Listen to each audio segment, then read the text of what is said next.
uh, distinguished guests, development partners, representatives from different financial institutions, colleagues from public and private sector, esteemed participants, good morning, good afternoon, depending on where you're joining us from. It is really a pleasure and a privilege to participate in this webinar, and I'm very pleased to warmly welcome you to this important discussion on climate adaptation investment market in Tanzania, with a particular focus on the agri-food system, housing, and manufacturing sectors. We are especially encouraged by the wide and diverse participation in today's webinar, which reflects our shared commitment to building resilient, inclusive, and sustainable economy. I would really like to express my sincere appreciation to GCA and participants, including the World Economic Forum, the Beauty Academy of Course, FSDC Tanzania, TMRC, KDB, KFW, CLASP, CJP, and others for their excellent collaboration in the organization of this event. Distinguished participants, the core mandate of the Bank of Tanzania, like many other central banks, is to safeguard price and financial stability. But today, climate change presents a clear and growing threat to this mandate. In Tanzania, for instance, and across many African countries, the increasing frequency of severity of drought, floods, and extreme weather events are disrupting agricultural, energy supply, trade, tourism, and critical infrastructure. Given the strong dependence of our economies on climate-sensitive sectors, these climate shocks rapidly translate into heightened credit risk, liquidity pressure, and asset repricing.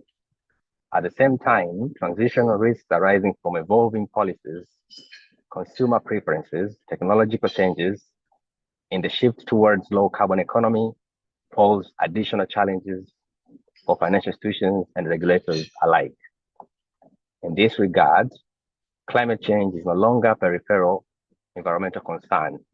It's a structural microfinancial risk with far-reaching implications for economic growth, inflation dynamics, capital allocations, and financial stability. Yet, in the presence of these challenges, climate it also presents significant opportunities for innovation, investments, and inclusive growth. Within this context, the financial sector has a critical role to play to enable and accelerate climate resilience development.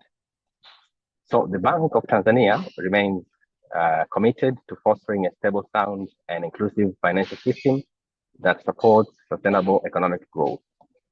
In response, the bank has taken forward-looking steps. I will cite a few of them. In 2022, the Bank of Tanzania issued the guidelines on climate risk management that aimed at supporting banks and other financial institutions to strengthen governance and integrate climate risks into existing risk management frameworks. Building on this progress, last year in January, the Bank of Tanzania revised the same guideline, and it issued a new guideline on reporting of sustainability risks and opportunities.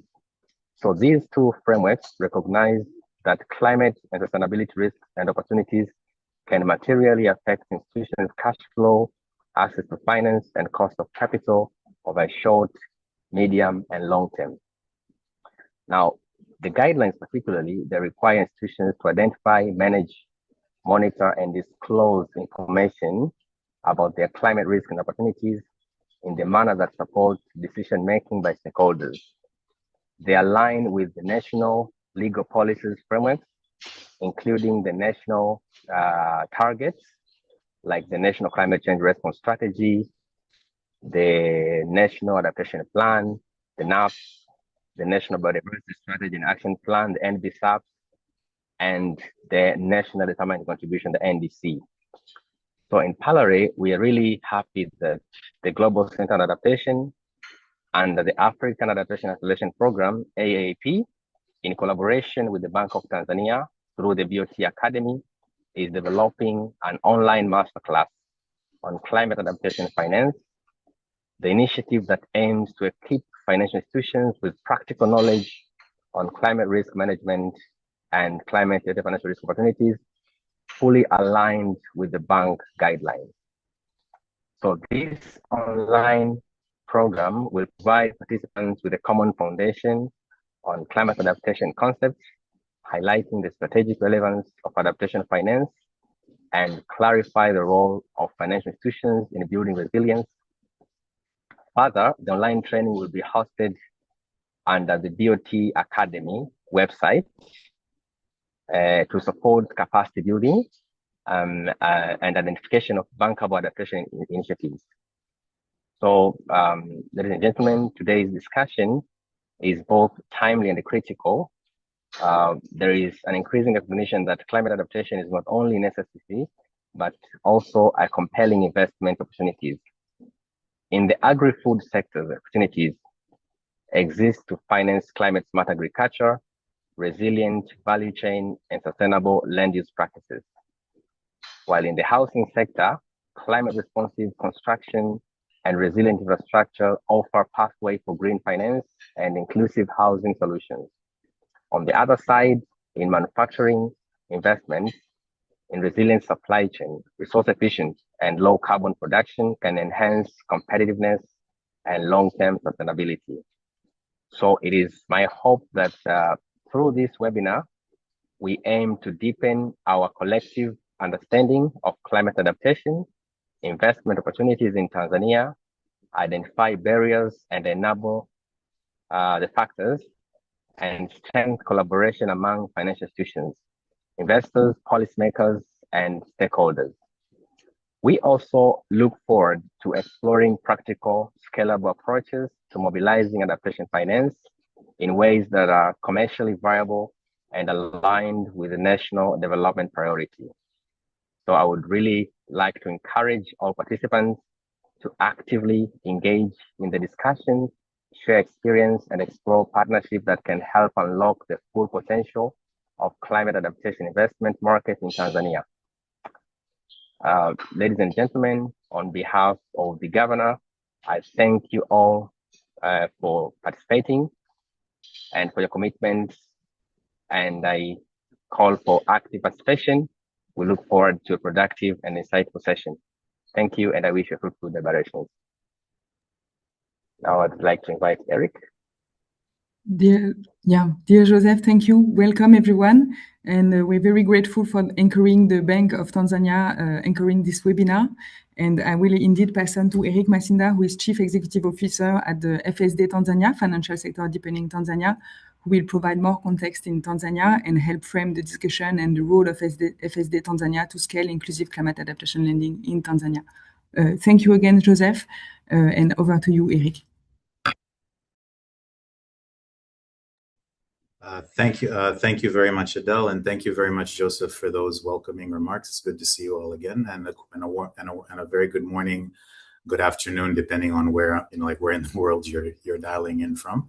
My name is Eric Masinda. I'm the Chief Executive Officer of the Financial Sector Deepening Trust, or FSD Tanzania. We are a financial markets facilitator, and our primary role is to catalyze or foster the development of a financial sector ecosystem that is inclusive of those who are marginalized and underserved, and with a particular focus on women, youth, and the MSME that are engaged in either agricultural value chains or the MSME segment. So for my presentation, I just kind of wanted to sort of frame the context. I'm joking, or build a little bit on the context that Joseph had started on, and then follow on with kind of what we at FSD Tanzania are working on. So this first slide, essentially kind of talks about, looks at the particular climate risks that Tanzania faces, which is increased floods, droughts, and also higher temperatures, which are expected over the next several years. If you look at the slide at the chart on the left, in terms of the prevalence of all, of each of those climate-oriented phenomena, Tanzania has been mostly exposed to flooding during the between the years of 1980 and in 2022. With drought and rising temperatures also for taking up the remaining chunk. There have been a few instances of earthquakes as well, but but the most common phenomena is actually flooding and drought and increased temperatures. And if you look at the slide at the image on the right, it just shows you the regions in Tanzania that are kind of either exposed or extremely vulnerable to instances of flooding, drought, and heat waves. And also, if you look at the frequency of flooding in Tanzania, it's actually increased by about 45% over the last 16 years or so. While at as opposed to when you juxtapose that with the frequency over the rest of sub-Saharan Africa, where flooding has actually decreased by about 14 to 15%, and it's actually expected that over the next that in the last 5 years we've experienced record rainfall in nearly every year, which is a phenomena that is projected to persist, and also compounded by warmer temperatures. And the key nuance there is that the rainy seasons will become we'll see even more instances of rain, and the dry seasons will be drier. So which if you think about it in terms of impacting livelihoods, whereas most Tanzanians are actually earn their livelihoods in some way, shape, or form from the agricultural sector, these particular climate phenomena expose a large swath of those who are marginalized and underserved by the financial sector to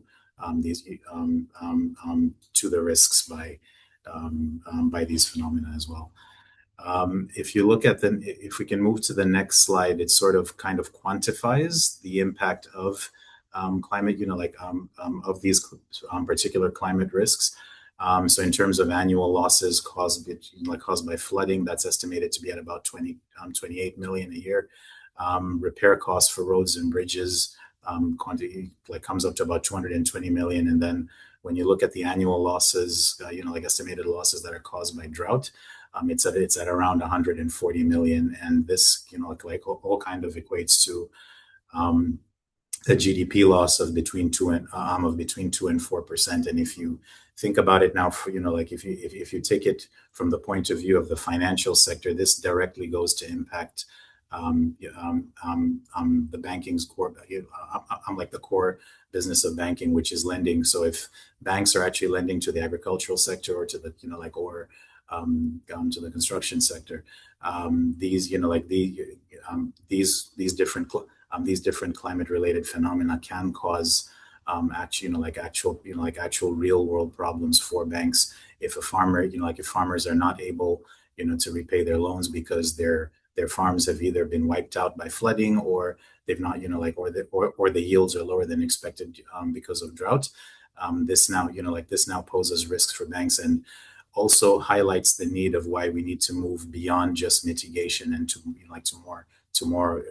focusing more on adaptation, so that you actually protect the livelihoods that that are susceptible to these climate risks, so that they're able to to be resilient and sustainable, but also which also bodes well for the bank that that they continue to be reliable customers and clients. So so that's just the picture that I wanted to paint in terms of the context in which we as financial sector deepening Tanzania operate. And this is specifically why our strategy, if we can move to the next slide, specifically focuses on moving beyond just focusing on financial inclusion, because it has grown from about 9% in 2006 to about 76% as of 2023. So now the question now begins to be financial inclusion for what? Are financial products and services helping Tanzanians to be more resilient and more financially healthy, which is why our current strategy, which we're beginning to implement from June of 2026 all the way to December of 2020 to January of 2030, sorry. is primarily focused on financial health, and which is ensuring that Tanzanians and Tanzanian micro, small, and medium businesses are able to manage their day-to-day expenses. They're able to be resilient to shocks. They're able to make progress towards their goals, and also that they have the financial capability to feel confident in terms of dealing with financial services and financial service providers as well. So this is, this is in some way, shape, or form our, our way of like recognizing that, that climate change poses a real threat to the progress that has been made in terms of financial inclusion over the last, over the last 2 decades, and really looking at how we can, we can build on the gains, but make them more, but make them more sustainable in a more meaningful and intentional manner, so to speak. I'll just highlight a few of the interventions that we're actually working on. If we can move to the next slide. So we, so even as we begin to implement our new strategy, there already are interventions that we as FSD Tanzania are working on. One is the climate risk building, the climate risk capacity building initiative, which is an initiative, which is a tripartite initiative between FSD Tanzania, CRDB Bank PLC, who are a recipient of GCF funding, and the BOT Academy, where we're developing, where we're all collaborating to develop a climate risk capacity building program for financial service providers that will be anchored with the BOT Learning Academy, that will then train financial service providers and supporting them to integrate climate risk adaptation measures into their operations, and as with the end goal of strengthening their ability to deliver more financially resilient solutions. And then the other part that we're undertaking is a climate financial flows study, which will be tendering quite soon. Actually, I mean, it's to look at both private sector mobilization of of climate flows, and also tagging of public sector finances as well, so that so the country is able to track essentially how much money goes towards climate risk adaptation, and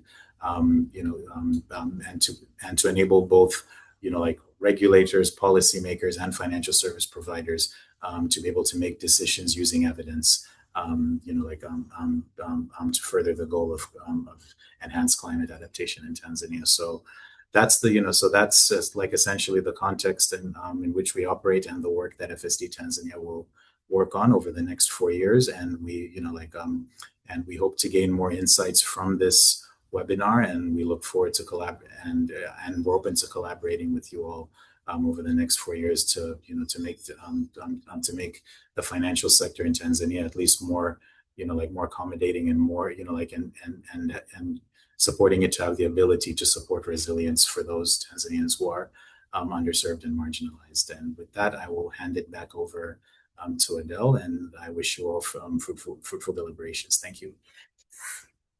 Thank you, Eric. Thanks for these opening remarks and framing that provides super interesting ground for the discussion. And thanks again to all our participants for joining. Before I move to these slides, maybe a short introduction. So my name is Adele Cadario. I'm the global lead at GCA, working on the Climate Adaptation Finance Program, together with Daniela, who is also supporting and organizing this webinar. So we welcome you to this session. And I want to explain a bit what we hope can happen through this webinar, and that Joseph from BOT really highlighted. We would like to very much highlight actual tangible solutions where financiers can invest in solutions that support clients' resilience and that can be deployed at scale, providing financial and socioeconomic returns. So we want to explain the case to be super practical in discussion, and we hope that can provide you with participants for some ground for reflection. I'll have a bit more on the introduction to frame this discussion and explain what we mean by investing in adaptation. What is it? What are we talking about? To provide some very specific example to support the discussion. Then we have a 45 minutes roughly panel discussion with super nice panelists that I will introduce at the end. before we have Q&A. So please hold your breath and stay with us so we can make it a collaborative discussion and really under the lead and the leadership of national institutions in Tanzania and the BOT, discuss and better understand how we can actually mainstream adaptation within these investment streams. And again, to frame the discussion and explain a bit why, as GCA, we're also part of this room and this discussion, and we are inviting you around the table. I want to pause on two key remarks that have been kindly shared by the Bank of Tanzania and then by FSD Africa. First, I think we all heard Joseph, and thanks for that, to start the discussion from Bank of Tanzania's perspective, which is that climate change, it's not a climate thing anymore. It's a threat to national banks' mandate of ensuring financial stability. And I want to pause on these remarks because maybe it's obvious, maybe you heard it in the past, but this is a very bold comment that shaped the discussion.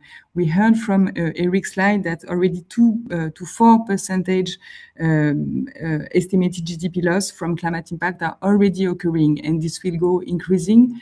And this is important to shift the discussion from compliance, environmental perspective to risk to financial stability.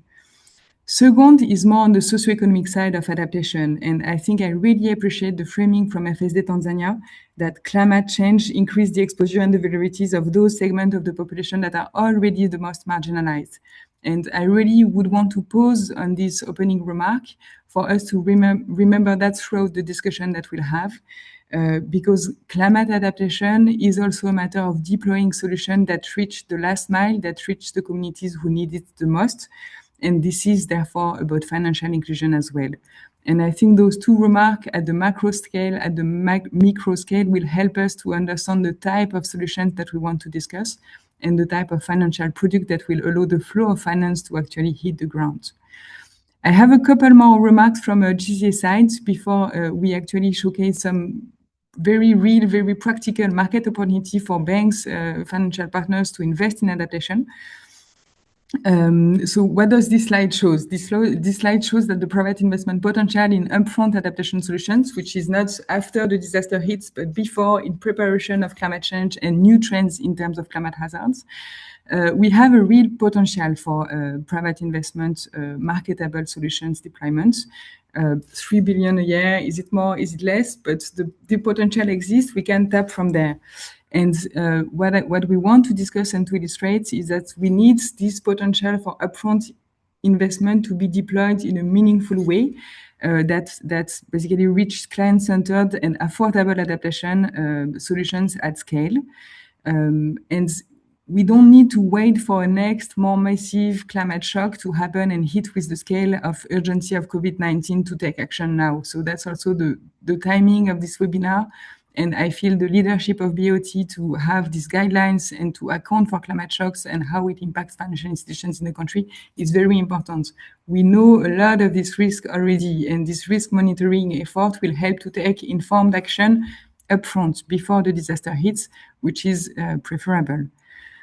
So we have this opportunity to action. We have this call for action that exists, but yet, if we move to the next set of consideration and framing,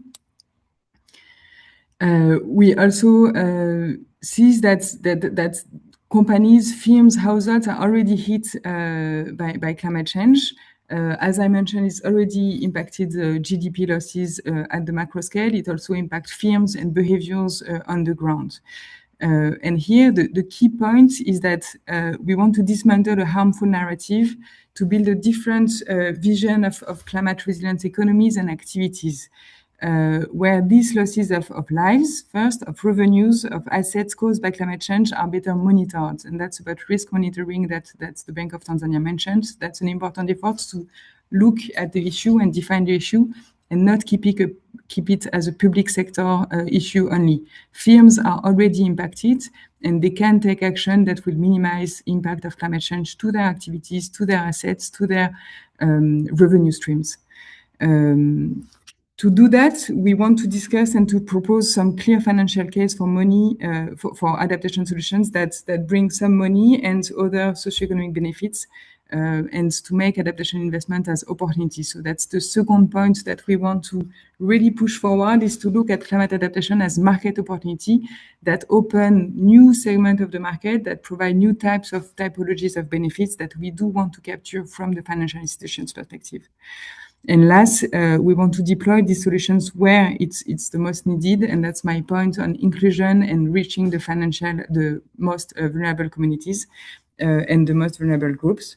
So this is what we call as client-centered, affordable, and inclusive market opportunity for adaptation. And maybe that's the final point that I will highlight before maybe hitting the ground with actual case and investment case for adaptation. The point today of the discussion is to discuss that climate change is an opportunity for financial institutions to open new markets, long-term profitability, and we will then move forward with some case that provide some very specific example across sectors for the agri-food system, for the housing, and for the manufacturing on how to quantify the benefits of these adaptation opportunities and think about instruments and ways to deploy them at scale towards the most vulnerable communities. With a few examples by Daniela, I will come back to introduce the panelists and then to organize the discussion across the groups of panels that are here today. Thanks for your attention, and over to you, Daniela. Thanks, Adele.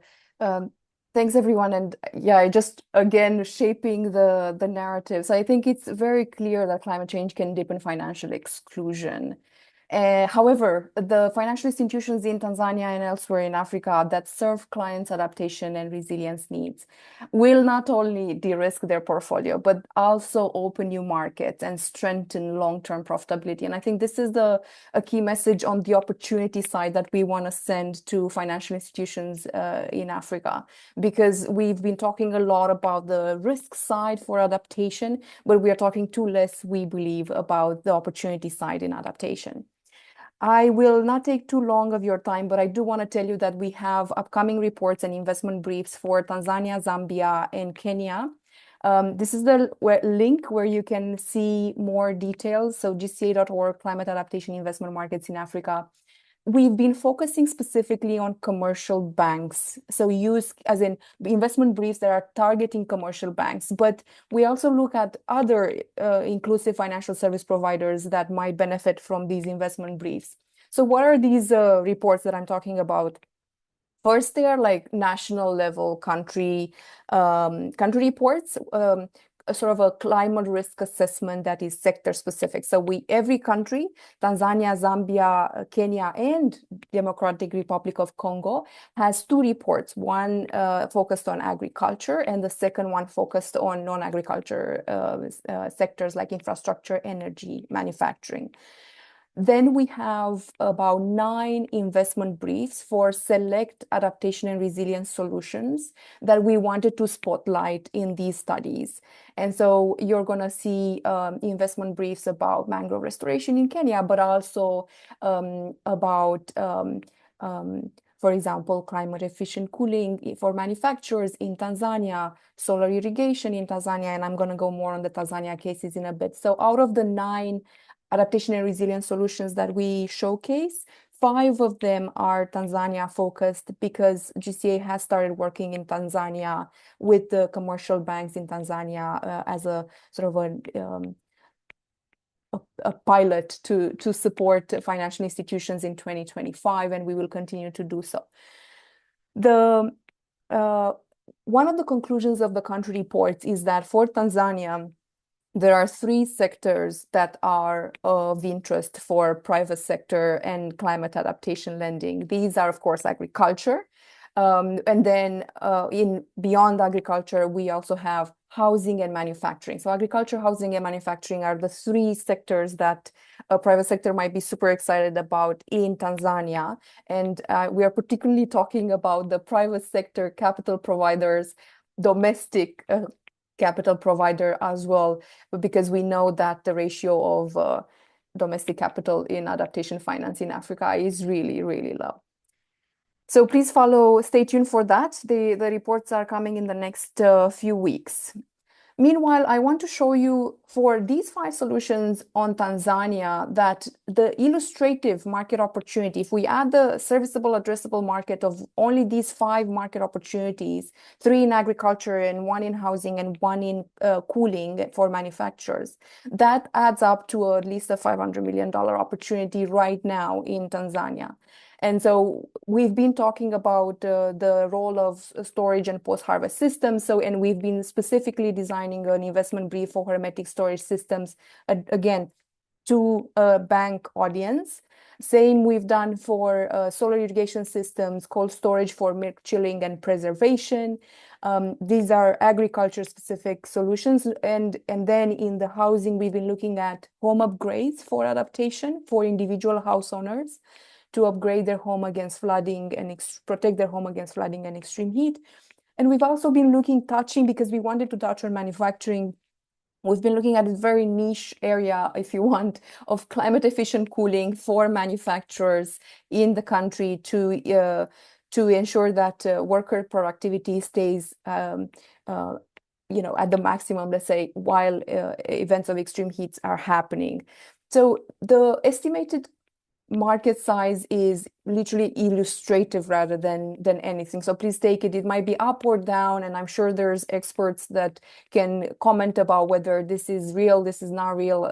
I know, for example, we had Sun Culture CEO, I'm not sure if he's in the room, but if he doesn't agree with us, this is not about numbers, it's about showcasing that the $40 million in Tanzania is just a current market opportunity, and that might be massively underestimated by us. But I'm sure the numbers can be shaped up with more data coming in. So the big message is that there is opportunity right now in markets, and that while you all know about, or banks know about these solutions, the role of the investment briefs that we are bringing to you and publishing in the next few days is to showcase the risk to opportunity narrative for existing clients of banks. And I want to focus only a little bit on 2-3 solutions. So hermetic storage, for example, can avoid $300 to $400 million of annual post-harvest losses in staple crops like maize, rice, or pulses in Tanzania. And while $100 million of current estimated serviceable addressable market seems, well, it's not that high. We believe that it's an actual massive opportunity to be able to not just support your clients to reduce loss, but actually to support your clients to secure and increase income. And so the type of clients that might benefit from hermetic storage solutions, and we are talking again about commercial banks being able to track hermetic storage financing, are smallholder farmer groups and cooperatives. And if you are not already lending to these groups, you're probably already lending to traders or aggregators, or you're probably lending to millers and large traders who can also benefit from hermetic storage solutions. So Tanzania produces about 8 million tons of maize, and apparently only 40% of grain is currently stored in improved conditions today. And if the hermetic storage has indeed the capacity to reduce losses from up to 30% in the maize value chain to 5 to 10%, that means recovering about $250 to $300 million in value per year. So it's a massive opportunity to improve household incomes and credit worthiness for while expanding the revenue base for financiers in agriculture. I also want to show you the case for cold storage for dairy, which can avoid the approximate 23% post-harvest loss in milk production in the country. So we've estimated the serviceable addressable market at about 70 million, but I think the key message is that for financial institutions is that demand for milk is growing in the country, where we are consistently losing a quarter of the milk in post-harvest handling. So, and demand is expected to rise significantly by 2030, according to Tanzania Dairy Board, from 3 billion liters to 5 billion liters per year. In terms of the benefits of cold storage for dairy, we've already seen that it can enable yield increase per cow at the farmer level. It's definitely bringing an internal rate of return between 15 and 40%. And farmers who are obviously cooling their milk can ensure higher quality and thus can benefit from an increase in price. The clients that can benefit from this, of course, are smallholder farmer with access to formal market access system, to formal off-takers, cooperative and potential private aggregators, milk collection centers, and formal dairy processors. I also want to talk to you very quickly about a bigger market opportunity, which is in housing. We call this home upgrades for adaptation. We are estimating the market size for the serviceable addressable market at about $340 million. And here we are talking about individual homeowners or small-scale property owners being able to upgrade their own incremental built houses to be able to protect it against, especially against flooding and extreme heat. So this might mean making changes to the structure of the building, or just enhancing the facade, or bringing insulation, or making sure that they are using water-resistant materials. So these are the type of solutions. So what we did for this brick, for example, is we created a package which we call heat adaptation package, costing in our estimates between $15 and $180 per home, and a flood adaptation package, which might cost between $300 to $600. And so the estimates of the market size are based on these costings.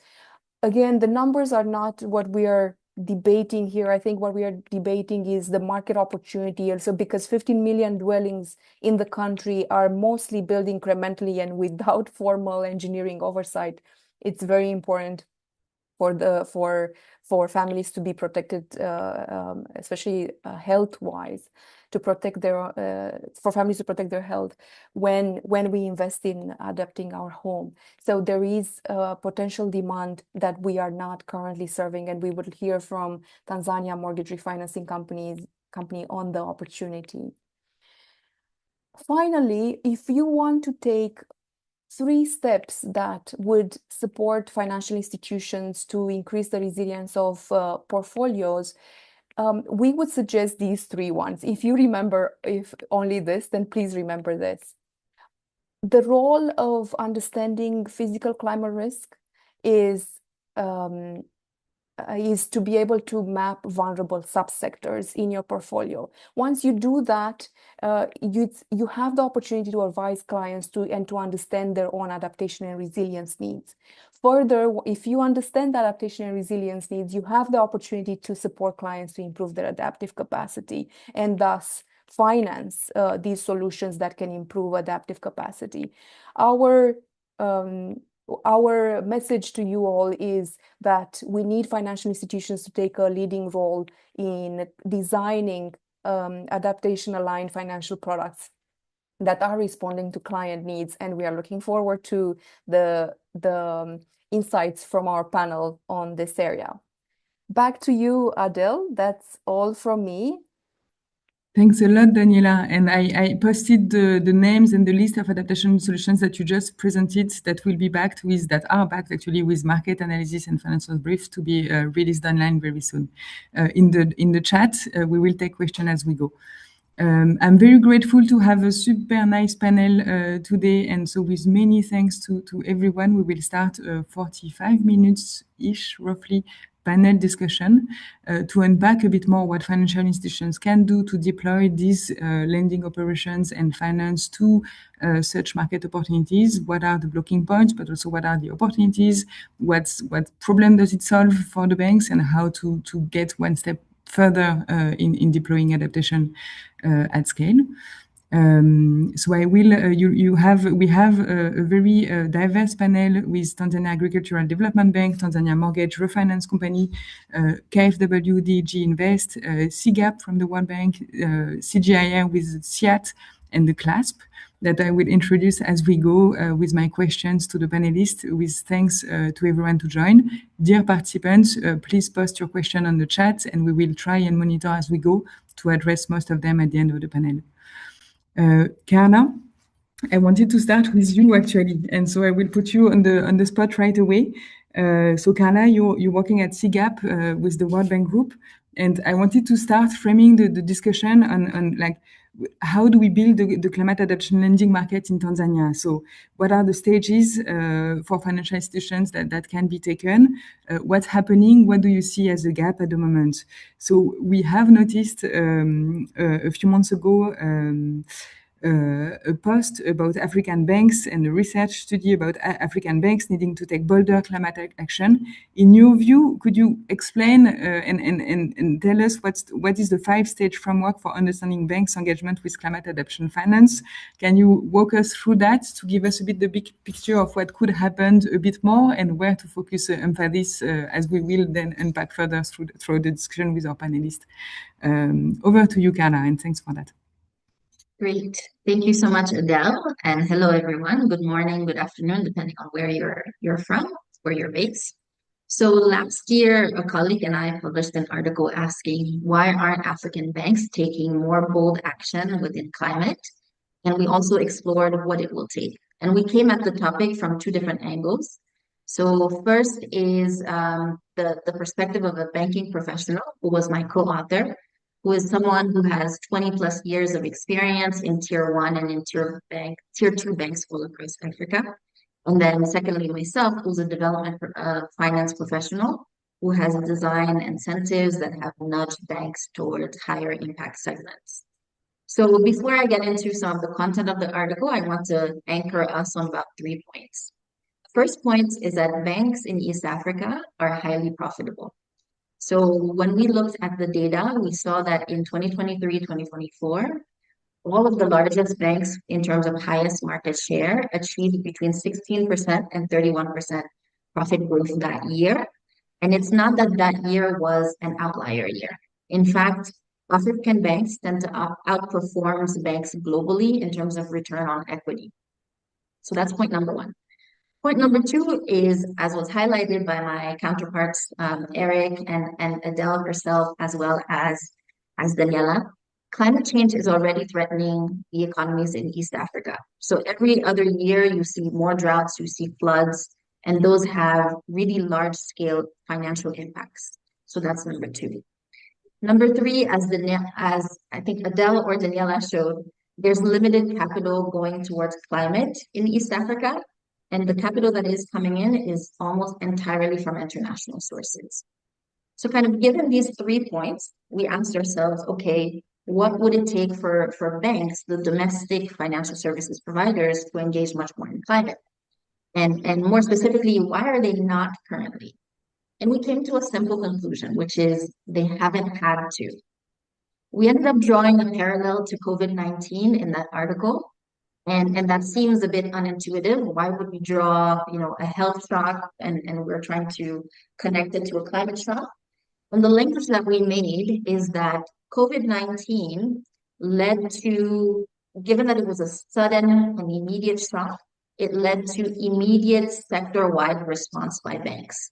So multiple banks changed their behaviors in response to COVID. They did more hands-on monitoring.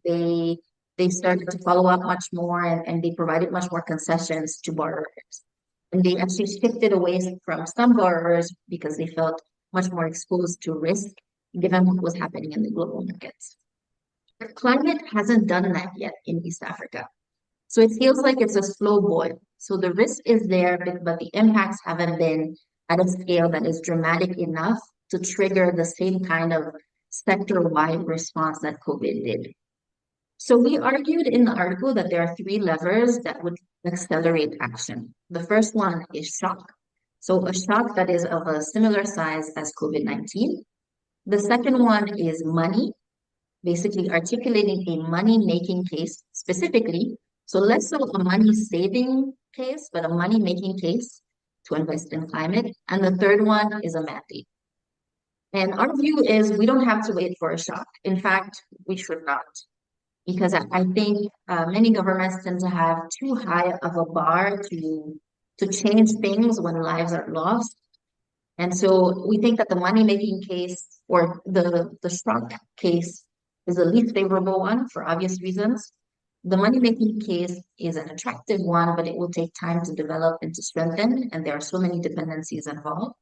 And right now, the mandate case is kind of the quickest path. Or we actually see also a hybrid case where it's like a mandate case and a money-making case coming together, and I will talk about that shortly. So in the article, we highlight 5 stages that feature or represent how banks are moving in their climate journey currently, kind of independent of the money-making case and the mandate case that I talked about. The first one is business as usual, where they might be doing some climate lending, but they're not sure, they're not tagging anything. The second one is a compliance-driven case, where they might be, they're being told by the regulators that they need to act. And typically what you actually find is that they're moving forward with greening their operations, but nothing is actually happening in the portfolio. Number 3 is where we call it sourcing, but not yet deploying.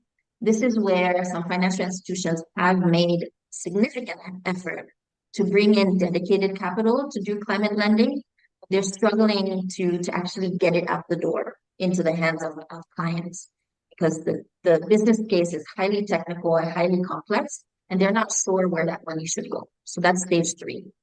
Stage 4 is where they're tentatively deploying. So they're starting to do, some activities within their portfolio, but there's a risk in stage 4 where they're prioritizing kind of the typical, let's say, coffee or tea clients, and they're not actually pushing the envelope. And then the last stage is stage 5, where they're proactively building the market, which is that they are lending to clients, but they are also encouraging clients that they have not yet lent to adopt climate-friendly practices so that those clients can unlock additional capital. And that stage, no bank is there yet. So now, if I shift to the second part of the question that Adele asked, which is what's happening in Tanzania, what do we see as an opportunity? So first, I want to say that in the Tanzanian case, a few institutions are already between stages 3 and 4. And that's actually far more advanced than most financial institutions across the continent. But at the same time, there are many more others that are at stage 1 or 2, where they're either not sure what they're doing in terms of climate, or they're just starting to focus on their internal operations, but they're not yet demonstrating a climate focus in their portfolio. So within Tanzania, and I'll try to wrap up quickly, I believe that there's as my counterparts have already said, we need to move from talking about climate from a risk perspective to talking about opportunity. So the banks in Tanzania that are already moving on climate are some of the largest ones. They are the trendsetters, and other smaller financial institutions are looking to them to basically copy or take inspiration from their actions. And right now there are a few things that we can do as actors within government as well as actors outside of government. The first one is to help them get unstuck. A lot of them are stuck in stage 3, where they're sitting on that capital, but they're struggling to deploy it. So we need to help them parse through all of these highly technical barriers to help them identify bankable climate-aligned opportunities. The second one is we need to start reducing their perception of risk. Whenever you speak to financial institutions, they will say, when we've done X kind of climate-aligned investment, the NPL was around 20%, so we need to account for that. So we need to crowd in more de-risking measures to help them establish some early quick wins so that they themselves start to see the opportunity for their financial institution in investing in climate. And then the third one that I want to talk about is Tanzania itself has a significant precedent around the COVID period that we could actually try to adopt to push climate lending in the country. So as many of you, I think my panelists already know this, but for the audience, perhaps this might be new. In 2020 and 2021, the Bank of Tanzania basically created or availed a facility of around 1 trillion Tanzanian shillings, which is about 430 million US dollars at 3% interest rate to financial institutions. And they had to lend to the private sector, onward lending to the private sector with a cap on the interest rates of about 10%. And the result from that lending was extraordinary for agriculture specifically. I'll focus on agriculture, but there were impacts in other sectors as well. So lending to agriculture as a result of the capital that was availed basically increased by 40% year on year, which showed that banks didn't really need to be persuaded. They just needed the right capital or available capital at the right terms. And so there's that precedent of government action, government-led action that can push financial institutions at scale into a sector. And I think we can employ the same thinking and perhaps even some of the same design to push climate lending in Tanzania. One thing we learned last year is that from the Bank of Tanzania itself is that a meaningful portion of that facility actually remains untapped. So I wonder if there's an opportunity, whether through, deploying the remaining balance or designing a new facility that is specifically for climate, to channel some of that same energy or some of that same design towards climate adaptation lending. And I just want to echo a point that I think Daniela made, because when we think about climate, we tend to zoom in and talk about agriculture and energy more specifically. But we have to recognize that there's opportunities in sectors that banks already have appetite to lend to. So that's infrastructure, that's manufacturing, that's construction, that's tourism. And so imagine if Bank of Tanzania puts forward a new type of facility similar to the 1 trillion and says, we want to see more lending going to climate aligned businesses, and some of the development actors come in and help to parse out some of the technical barriers that exist currently. I wonder what kind of impacts we would see as a result. So I will stop here and I will turn it over to you, Adele. Thank you, Carla. And I really appreciate that you are pushing back already a call for action to the national institutions, to the domestic financial services provider, and to more broadly government-led actions. So if I may repeat a bit the framing that you're sharing, indeed, for the domestic financial service provider, we have these stages of from very basic no awareness to some awareness and greening of the portfolio to dedicated capital, but maybe stuck in the process, in the pipes, to piloting the deployment, to actually actively building intentionally the market and money-making opportunities for adaptation and resilience. And I feel this really, this panel around the table really brings us together. Each of us hold a piece of this equation of this shift towards more climate-informed decision-making and investments.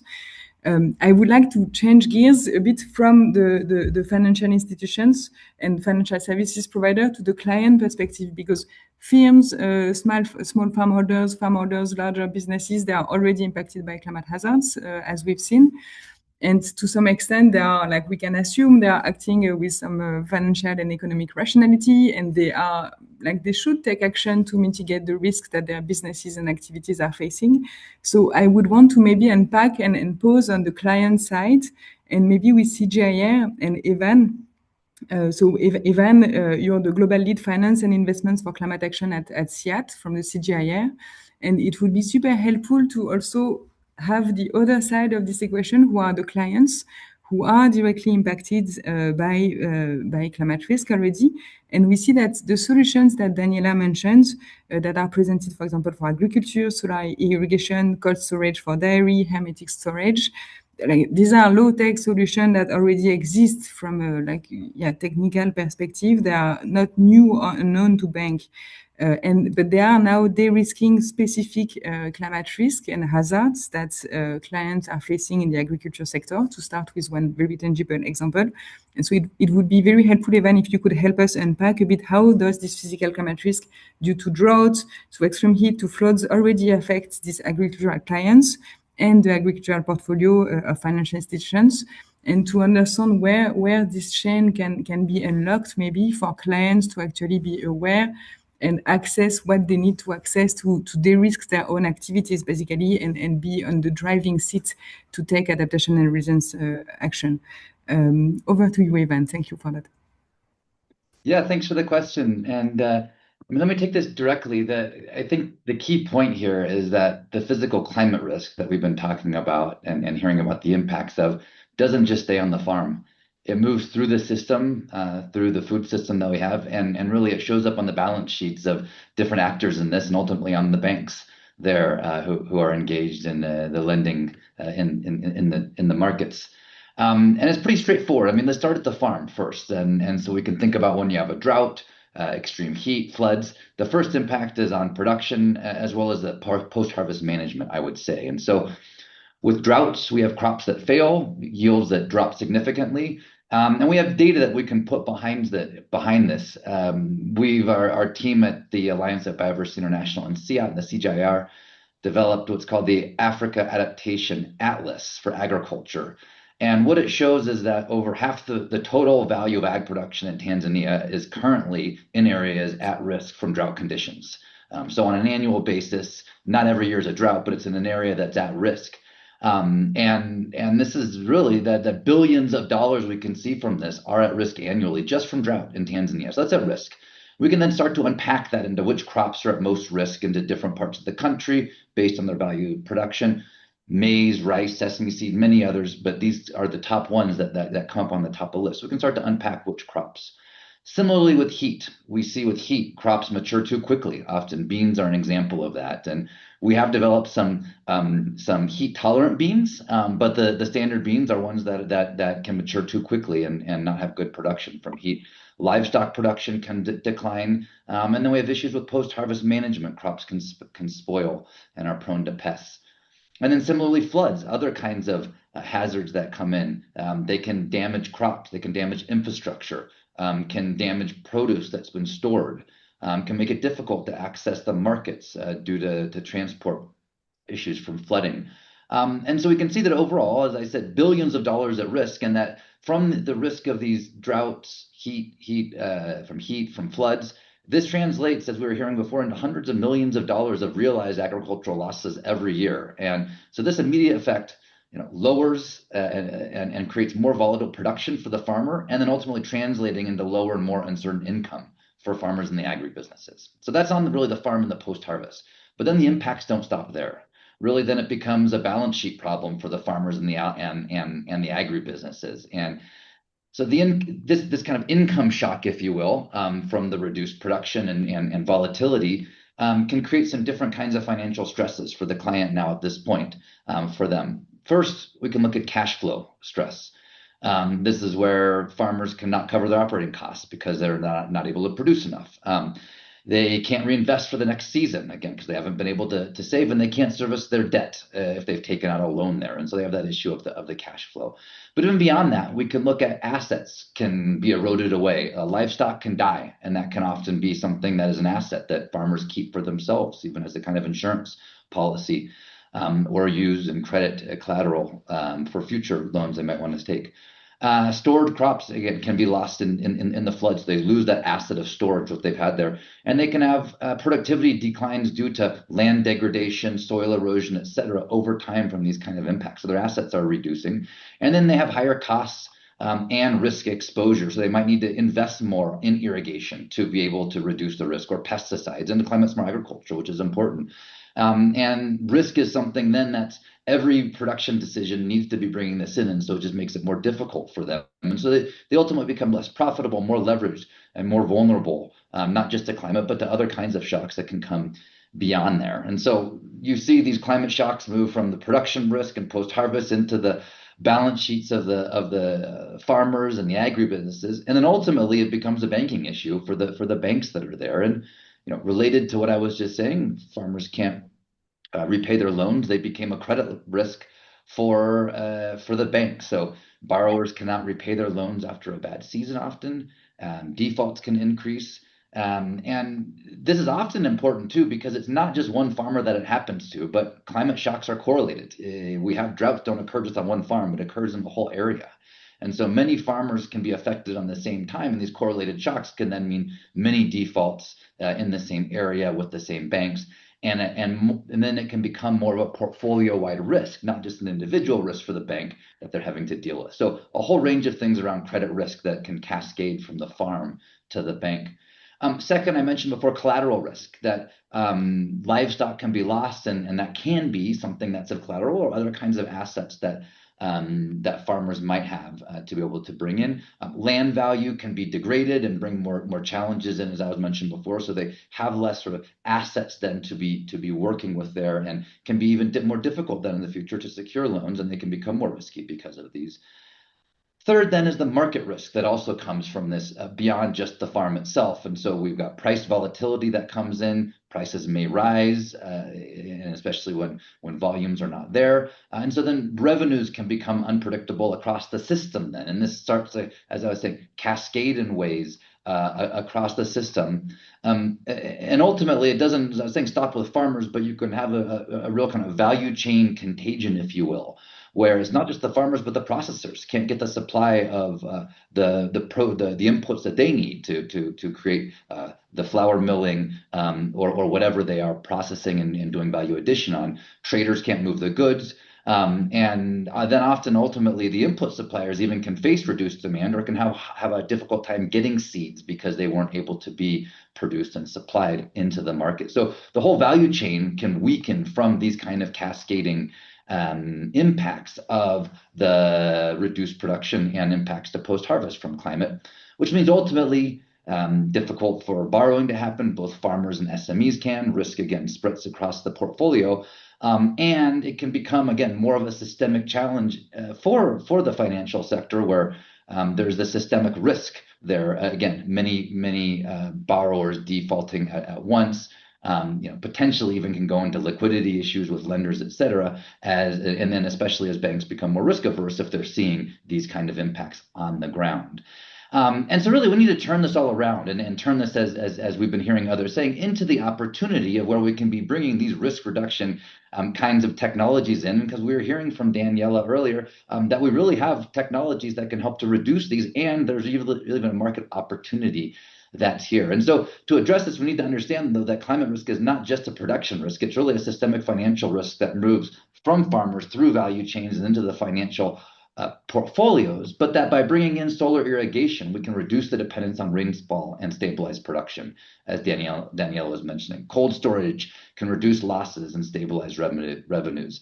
Hermetic storage can protect the inventory that's there and help to prevent pest losses that's there. And as Daniela was showing, just in agriculture in Tanzania, we see a $200 million market opportunity for these kind of technologies. And so really, these are not new technologies that are here. We know that these have been here. But I think what's exciting is that we often haven't thought about these in the way of not only them being a market opportunity of $200 million, but being of something that can help to address some of these systemic risks that are coming from climate, cascading from the impacts on production and post-harvest all the way across the financial system. And so by investing in these markets with a $200 million opportunity that's there, we can really help address multiple issues across the risk issues across the whole system. So we've been collecting and synthesizing evidence in something called the Evidence for Resilient Agriculture, which is also part of the African Adaptation Atlas. And you can go in and start to see how different practices can reduce risk in different ways and help to function as a risk buffer that can help to stop the transmission of those kind of climate shocks at the farm and keep them stopped there, because we have irrigation, because we have post-harvest management that's good, and have them not cascade all the way up to the bank. So just to finish, I want to say that from a banking perspective, to me, the question is not whether climate risk affects the portfolio.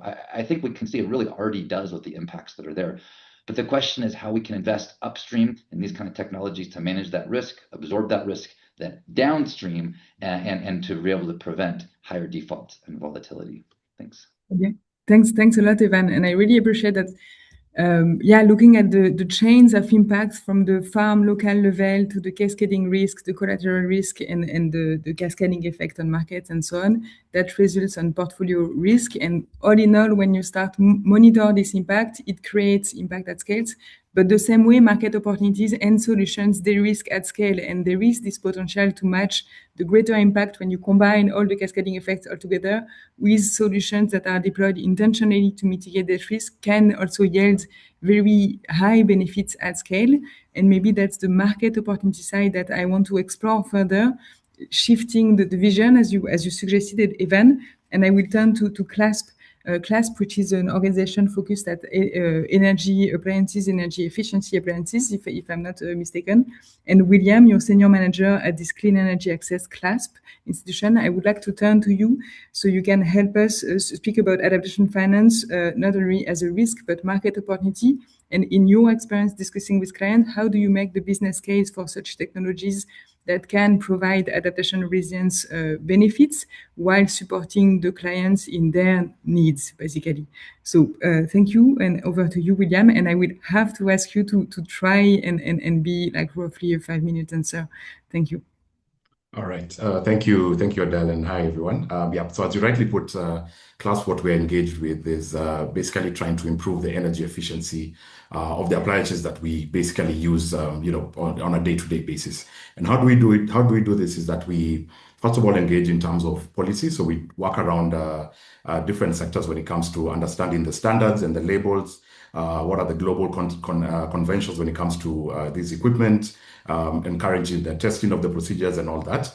Then we also do finance and market development, so where we support, especially in bulk procurement, running various results-based financing and business models that basically promote these innovative and more efficient models. Then, of course, through innovation, through research and methodology, where we work quite closely with different organizations when it comes to marketing, developing policies and assessments of these policies, to be able to speak to the fact that we are trying to push for more efficient and more modern technologies when it comes to cooling. So I think I won't really speak much about the country context, because I think my colleagues have spoken quite a bit about that in terms of the rising heat, agriculture and food security and livelihoods and poverty, and how all those sort of like come together when it comes to us being able to develop solutions that are climate adaptive and also speaking to the modern sort of like situation.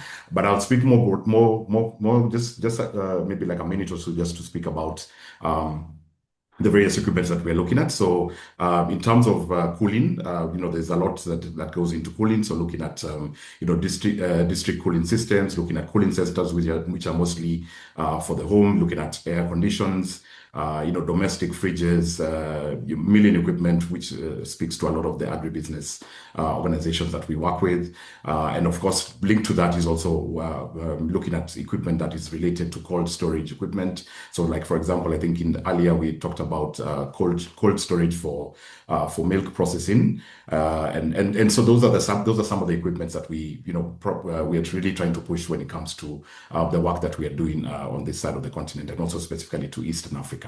But I guess, Adele, just to speak directly to the question that you have posed, I think one of the key things that we need to be looking at, and I'll speak up just about four different points that we look at, is one, of course, trying to reframe the adaptation finance idea.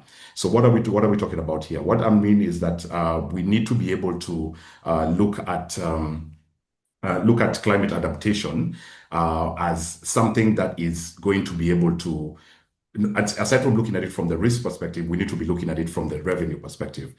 So a lot of financial institutions, of course, look at it mostly from the risk perspective, but a lot of these technologies that we're talking about are mostly focused on equipment that is technically mature, or at least rapidly maturing, and so we need to be able to look at these equipment as income enhancing and boosting productivity, rather than looking at it from the finance aspect. Yeah, and so from that we look at for financial institutions, what this would look at is that they need to be able to look at the predictability of the cash flows. Yeah, so looking at the productive gains of this equipment, and being able to also look at these equipment as asset backed, so they can be used as collateral for organizations that would be looking at borrowing from the financial institutions. Then also looking at it as for their client being able to diverse their portfolio. So being able to cast the net wider when looking at not only the traditional borrowers, but also looking at the agriculture or agribusiness value chain. And so here, what I'm really talking about is that what we need to be looking at is it's not just about protecting the downside risk, but it's also something to do with looking at financing productivity and growth under the climate stress that we are currently faced with in this particular side of the continent. So that's one. And then now specifically looking at a business case for both let's say like setting up our manufacturing plant, or looking at it from solar irrigation, and I'll start with the cooling for manufacturers. I think one of the key things that we also think about is looking at it from the point of it's not a nice to have per se, but it's actually something that has a positive impact on productivity. So if you're looking at high temperatures, especially in the factories that a lot of these people work in, you're looking at an impact on worker productivity, increased fatigue, and of course all these sort of like give rise to errors that may come about in terms of the production. And so what we're looking at is that we need to be able to think about it from the point of what does this efficient cooling improve? It improves the worker output per hour. It improves productivity, quality consistency as well, and also reduces the downtime. So we're basically looking at it from the point of higher throughput equals better quality control, and also from another aspect of looking at it is from the cost savings, So we're looking at you incur less expenses when it comes to maintenance cost and even energy consumption, because what we do at Class is that we try and push for equipment that is more energy saving, and a bit more efficient when it comes to the operations. So looking at it from that point of lowering the operation costs to also have a positive impact on the gains. Then of course, again, as mentioned on the gains, looking at being able to create an atmosphere where the revenue stability is something that can be guaranteed based on these more efficient equipments. And that of course will have a positive impact when it comes to the lending to these financial institutions. I'll also just quickly mention about solar irrigation, which I think is something that's very close to the market that we're looking at in Tanzania. And I think it was, I think Evan, you had also just mentioned about it in terms of, having these more efficient equipment will be able to, push farmers to be able to have multiple cycles per year. So not really typically heavily reliant on rain-fed agriculture, but also now being able to, use the solar irrigation to be able to grow the cycles every year. And of course, this also has a positive impact on the yield, and then also, of course, if you're looking at markets, especially that you're doing, let's say like export, there's of course the quality of the products or the crop that is much higher, that is able to meet the international market standards. And so why this matters for banks is that basically when you're looking at these solutions, we should be looking at it from the point of increased borrowing income. So of course that also has a positive impact when it comes to the repayment of these traditionally unbanked customers who are in the face of farmers. And then of course the reduced climate risk, which Ivan had also just alluded to in his talk, and also looking at additional lending segments. So lastly, what we'll be looking at is again, what is the impact when it comes to women, or looking at it from a gender lens perspective? So of course this has a positive impact where traditionally women are not able to own land for example, but they're able to use this particular land to be able to reduce the reliance in terms of maybe let's say like renting or leasing land, and so that has a positive impact, of course, on their income, of course, and that also has a greater impact when it comes to improving the financial inclusion of especially of women, and of course also credit worthiness, which I think is also a bit of a challenge because a lot of these women do not have access to these fixed assets as to be used as security. And also just generally in terms of the population, we're looking at improved household food security, and of course as just alluded to earlier in terms of cooling as an impact. Of course, it also has a positive impact when it comes to health outcomes. Being able for them to work in conditions that are more conducive for them to be able to deliver their work. So I think in summary, what we'll be looking at, or what we need to be looking at through the climate lens is that we need to the risk underestimate. We're basically underestimating the risk of this particular equipment. So we should be able to look at these equipment as not just as an adaptation tools or being able to address the resilience aspect of it, but the financial institutions also need to be able to look at them as productivity engines, which are able to have a positive impact not only on the people that it serves, but also on the planet. So I'll take a pause there. I hope I'm within the 5 minutes. Hand it back over to you, Adele. Thanks. Thank you, William. And I need to rush a bit the discussion, and we are addressing the questions as we can on the chat. But thanks, William, for your contribution. And I think that's interesting. We touch on specific risk from the agricultural perspective, now the energy, including the energy agricultural nexus. But then it really illustrates the client needs for these solutions that can be already technically mature. And that's, as you said, William, it's not like add-on for climate. It's very part of a strategic investment that can sustain income-enhancing objectives, boosting productivity, and also addressing like some staff workers' productivity concern, gender inclusion concern, and objectives. So that can very be framed as opportunities that are core of strategic objective for these companies from these small firms. And you built the segue to financial institutions already, so we will turn to the different types of financial institutions that we have left in the panel. But I want to turn to domestic financial services providers and to also unpack a bit what are the adaptation aligned financial products that can actually serve this market opportunity and support the deployment of finance for this type of adaptation and resilience solutions. And we wanted to unpack with you and to present to the participants Tanzania mortgage refinance companies' experience in deploying very specific financial products. And it would be great, Joseph, if you could explain to us how do you enable banks to develop, pilot, and deploy client-centric financial products in the context of a new sector that we haven't touched on so far, but housing sector, in response to the client's resilient needs. And we discussed in preparation that you have very specific products that can reach the low-income housing finance sector.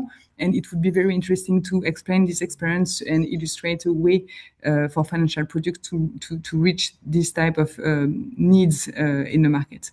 Over to you, Joseph. Thanks a lot. Thank you, Adele. I'll try to be as brief as possible. So just a background of TMRC.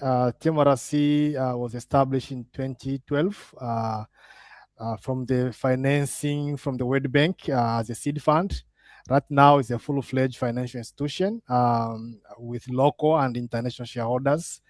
We have similar institutions across the globe. One in Kenya called the KMRC. We have one in Egypt. We have West African financing institution, Malaysia, Uganda, Rwanda, and Malawi. They're in progress.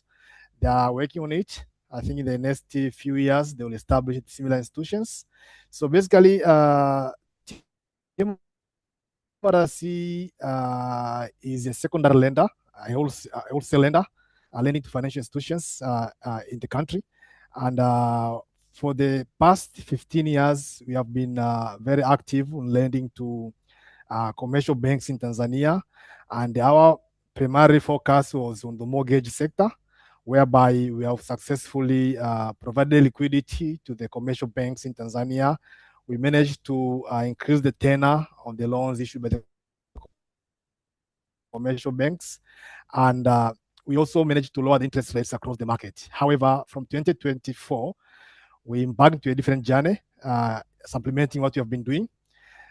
We have been informed by the Vision 2050 of the country, whereby one of the pillars is on the affordable housing and decent human settlements. And the facts on the ground, not many Tanzanians can afford the mortgage. Basically, very few, and the reasons are affordability and the possession of land titles, which is a very key prerequisite to obtain mortgage in Tanzania. And the fact that over 15 million dwellings, as you have seen from our daily presentation, over 15 million dwellings in Tanzania are constructed incrementally. And this is like 70 to 80% of the entire dwellings in Tanzania. So this is the key fact. This drove us to think out of the box.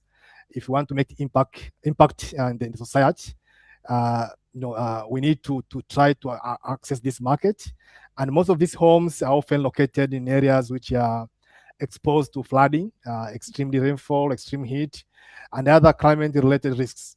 So having this understanding, and we wanted to strengthen the resilience of existing homes that requires flexible financial solutions, as opposed to the traditional mortgages, which, as I said, could not be accessed by most of Tanzanians. We are still trying to support that, but we thought of other solutions that can reach to this mass.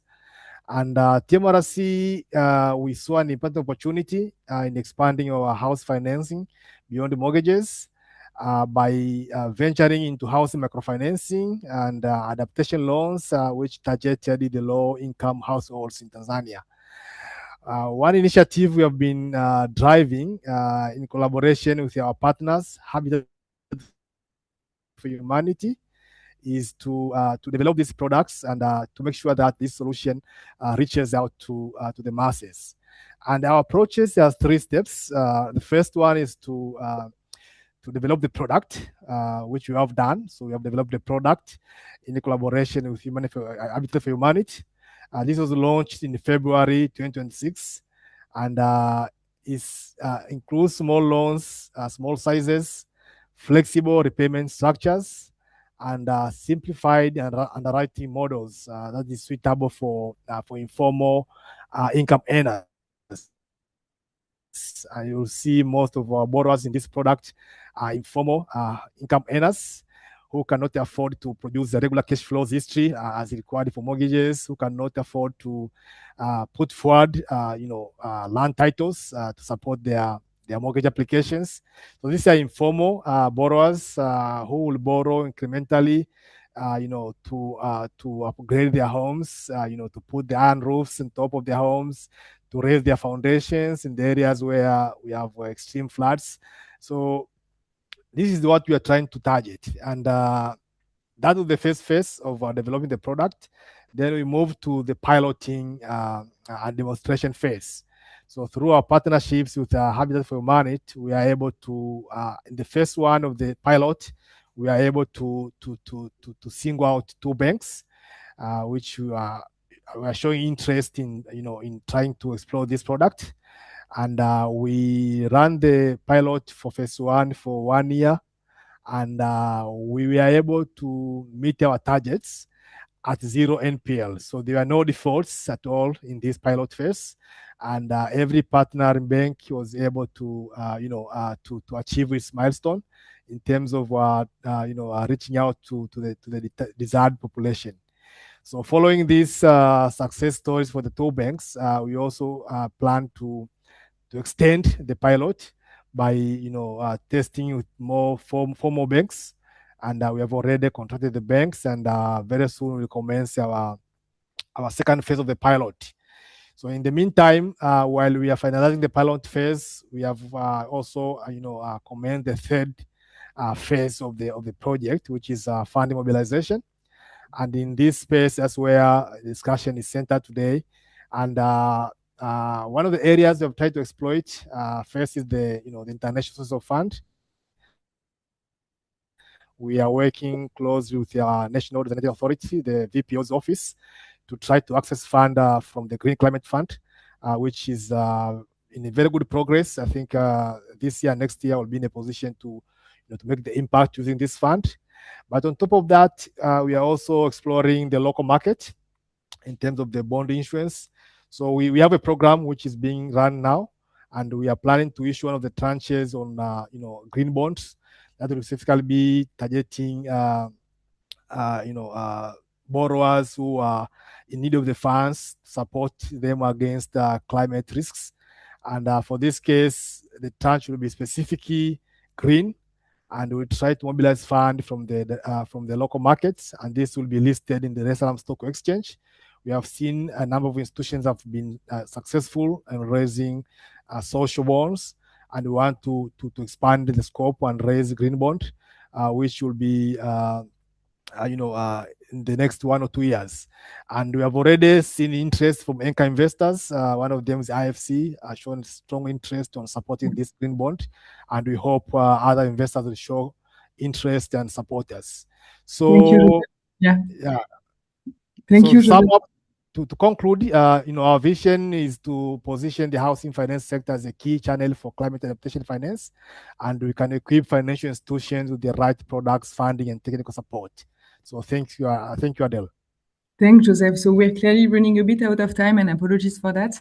But then I really want to take the opportunity of the last 10 minutes to highlight the role of national banks and development finance institutions. But Joseph, I think it was important to hear from you that some actors, actually you're in the stage of having dedicated capital for adaptation resilience needs, and then to pilot the deployment, coming back to what Carla presented at the 5-stage readiness for financial institutions to provide these services. So that's also interesting to hear from you the realities of serving very informal areas and irregular cash flows and developing the financial product that match these very specific needs.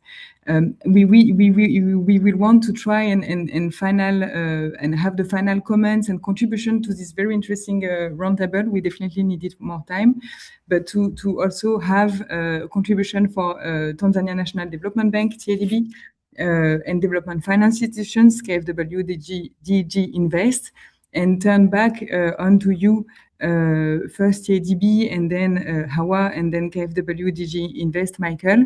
It would be great that each of you maybe close this workshop almost, helping us, one for TADB, for Hawa, because you represent TADB and the National Development Bank in agriculture. It would be super interesting that you touch on what your bank and institutions is doing to de-risk loans that can be provided by partner financial institutions, and what is your mission and your involvement in promoting efforts in adaptation and resilience. And then Michael, you work at KfWDG. I would like to ask you also a question that comes again and again very much, is like some financial institutions representatives believe that adaptation lending at scale can't be done without access to concessional capital. Would you agree or disagree? Maybe to end this webinar also with a touch of discussion that can leave the participant with some food for thoughts and for more discussion next time. So starting with you, Hawa, it would be great to explain and to our participant briefly what TADB is doing to support financial institutions lending for adaptation and resilience. Hawa? Yes, thank you, Adele. Apologies, my camera decided not to work today, but I'm sure you can hear me clearly. So as you said, TADB is a national agriculture development finance institution. And one of our key mandates is catalyzing agriculture financing in the country. So basically creating an environment that would crowd in commercial banks to partake in the provision of financing in the agriculture sector. And I think we've all heard extensively that this is a sector which is highly vulnerable to the impacts of climate change. But at the same time, it plays a critical role in the country in realizing sustainable development. So taking cognizance of this, of its role, but also of the adverse impacts that come with this phenomenon of climate change, the bank has been supporting and continues to support partner financial institutions. And we do this through a number of different instruments. The first one is that we have a smallholder credit guarantee scheme currently running in the market since 2018. And we currently have 19 partner financial institutions. So these are your commercial banks from Tier 1 to community banks and all the others in between who are under this scheme. And so basically, in particular for climate-related agriculture projects, the guarantee covers up to 70% to all the applicants that are applying through our partner financial institutions. But it also looks at it from an inclusive perspective as well. So the 70% also covers projects that are either women-led or youth-led in that regard. And then we have another instrument in the market, which is wholesale lending facility. So this is relatively new. And basically it's providing or enhancing liquidity to our partner financial institutions. And part of it is then to on-lend to climate-related agriculture projects. So there are conditions on how that can be deployed so that at the end of the day, with the end borrower, they're able to access relatively lower rate funding for their climate smart agriculture interventions. Another instrument that we also have in the market is we co-finance. So these are like medium to large scale agriculture climate related projects. So this is between through a partnership between TADB and commercial banks, and then we can divide that. So maybe the commercial banks will come in for the more shorter term funding for maybe production that are climate smart related at that regard, and then we can look into the medium to long-term investments, maybe with your water harvesting facilities or your post-harvest management facilities and the like. But as a DFI, sorry, I'm going to be very brief because I'm all cognizance of time.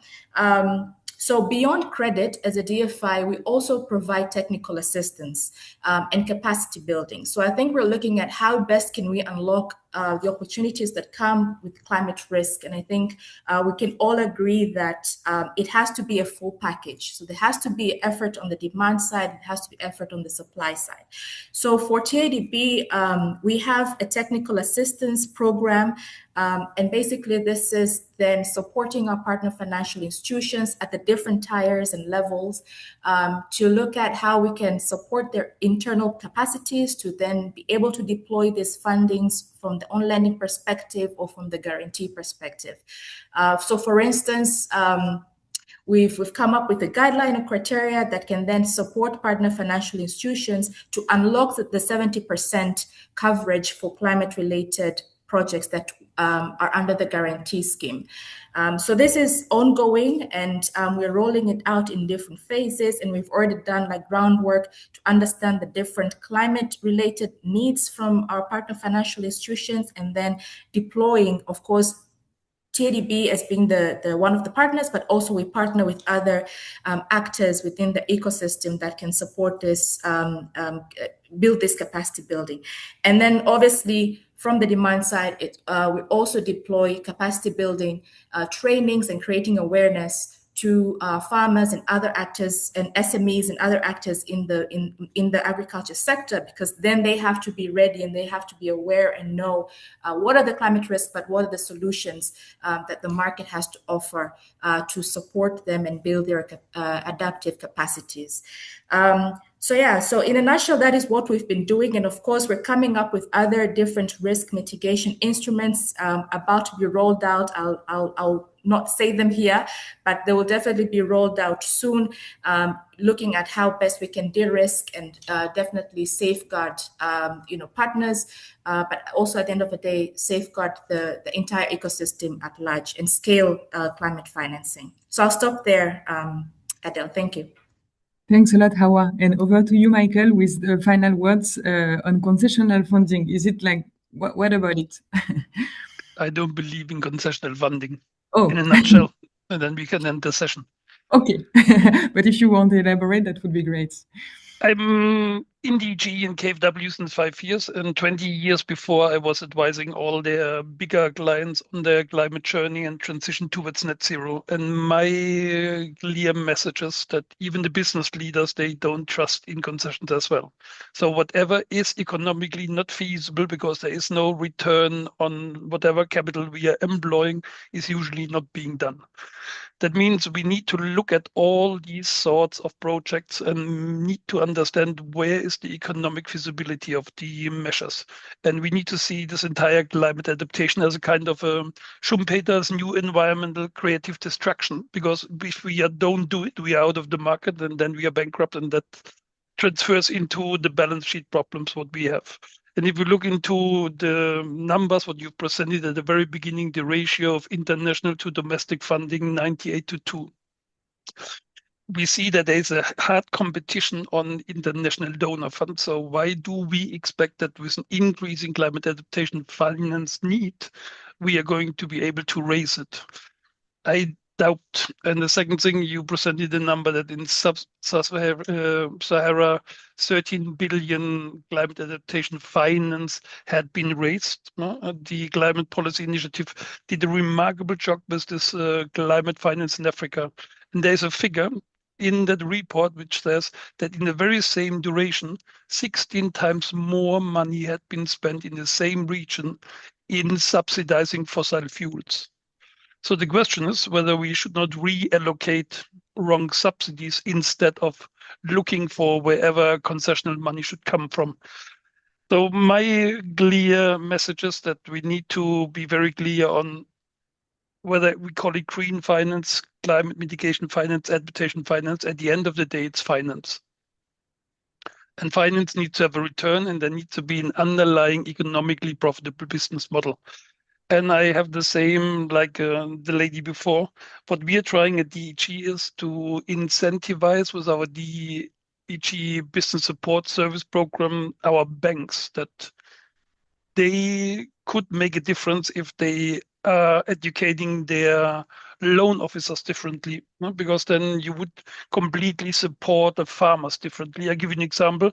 In Germany, we had the last couple of years a massive problem with the so-called spruce bark bee. It's a small bee which is in the spruce and killed roughly 4% of the total German forest.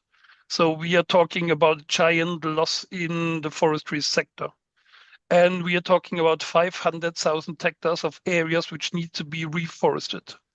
And what did they do in certain areas of Germany? They used the same spruce tree again. Also, it's very clear that that's a no-brainer and it's a dead horse. And just other sectors who had some, say, vocational training schools for bankers, which influenced them and told them, look, why don't you invest in different types of trees, in not monoculture, into this climate resilient forestry structure. It starts with the education in the banking sector, and then we could educate our lenders, and then we could make a difference.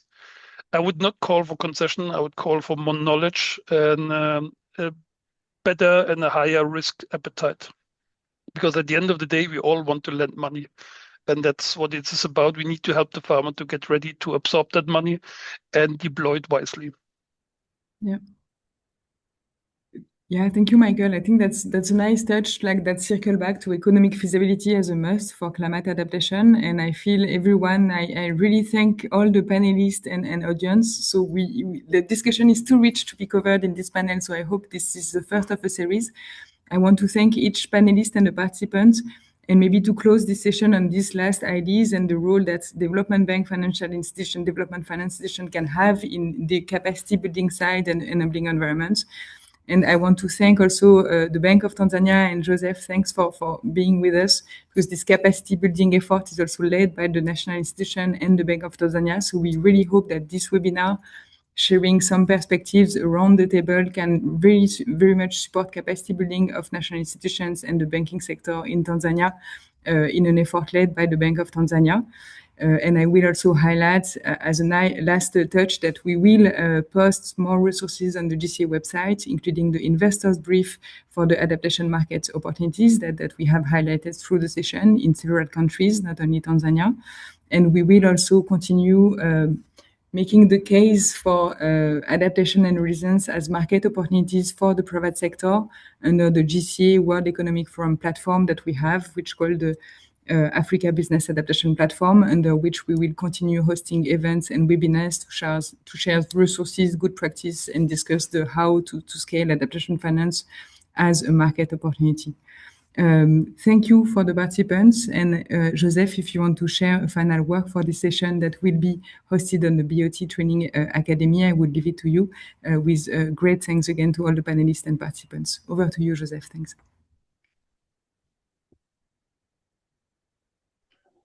Well, thank you very much, Adele, and all the participants for an incredible session.